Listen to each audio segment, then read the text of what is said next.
Now, on the development front, I think one of the important aspects was that, and this was true of many African countries, social services was improved because we came out of the colonial background. Okay, so issues of education, health, water, and so on become extremely important. But in the productive sector, most countries adopted import substitution industrialization to cut down imports and save foreign exchange. But these industries were dependent on importing machinery, okay, for which we had to pay foreign exchange. And in some cases, they were also important. They were dependent on raw materials, which had to come from outside. In other cases, even the management, and all this had to be paid for. And who was paying for it?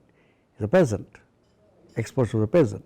Because most of these countries were actually producers and exporters of raw material, usually 3 or 4 major commodities, whether it's coffee, cotton, sisal, and so on.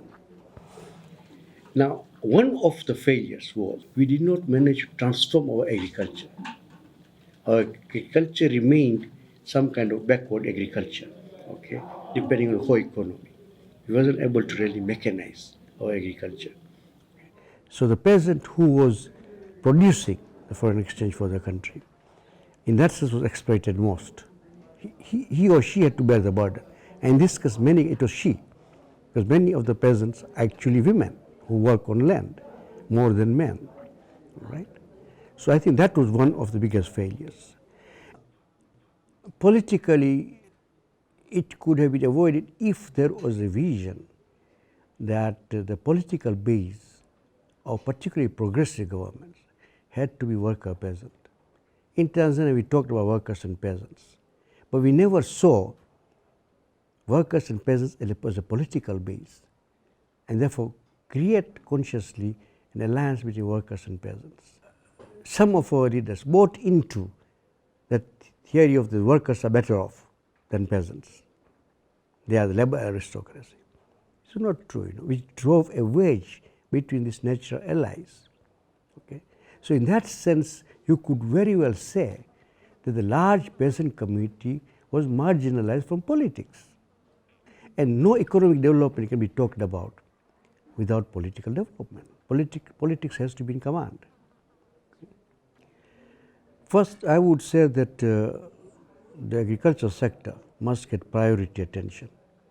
That has to be resolved. You cannot resolve other issues in Africa today without addressing the question of peasants, without addressing the question of agriculture, agrarian question. And one way of doing it, there are two which are on cards. The dominant one says that peasant agriculture is backward, peasant agriculture is unproductive, and the only way to do it is to go for large-scale agriculture, which in effect means displacement of the small producer. Okay. Land is alienated, in many cases to agribusiness or to big farmers.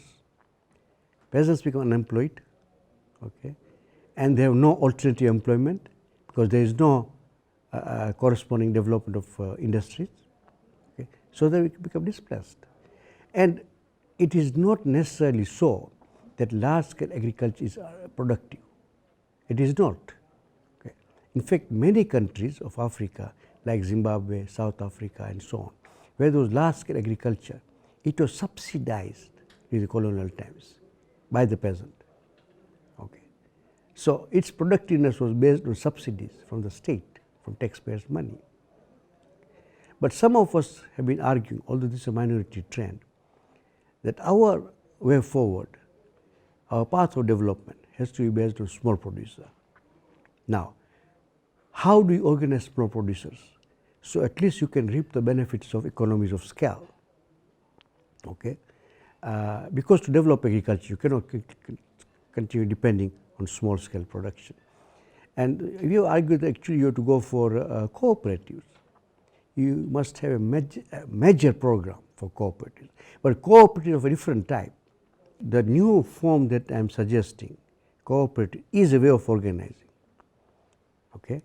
It's a way of organizing because it comes to the small producer as some kind of a liberator.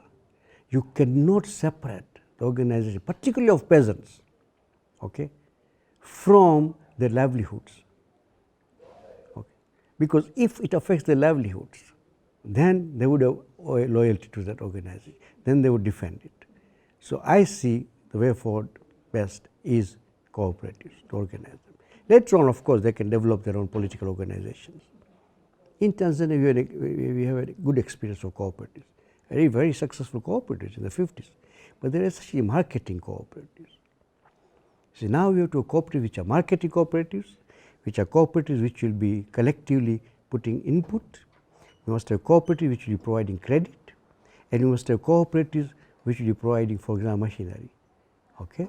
So the machinery, the tractors and harvesters and so on are collectively owned by the cooperative and then made available to small peasants. That's the way forward, the way I see it.